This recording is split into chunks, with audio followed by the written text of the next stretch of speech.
Phone क्यों नहीं उठा रहा है? बहना, ये माँ ने तेरे लिए भेजा है, रेडियो जब बारात आती होगी। भैया मैं हाथ जोड़ रही हूँ, मैं किसी और से प्यार करती हूँ, मैं ये शादी नहीं करना चाहती। तो जाके माँ को बता, मेरे को क्या बता रही है? मुझे डर लग रहा है, आप एक बार बात करिए ना। अभी माँ जी को बताती हूँ। ठीक है, ये पकड़, मैं माँ से बात करके आता हूँ। घर का सारा काम बाकी है। माँ जी अभी चुप रहो, माँ आपसे मुझे कुछ बात करनी है। छोटी ये शादी नहीं करना चाहती है, वो किसी और से प्यार करती यही है। बताने आ रही थी माँ जी।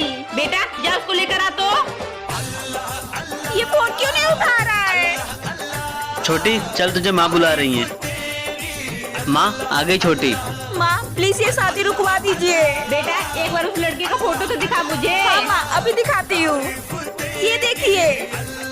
अरे बेटा ये तो वही लड़का है जिससे तेरा शादी होने वाला है। दीदी माँ जी सही बोल रही है, मैं लड़की को लेकर आ गई। मैं सरप्राइज देने वाला था, इसलिए शादी के बारे में नहीं बताया।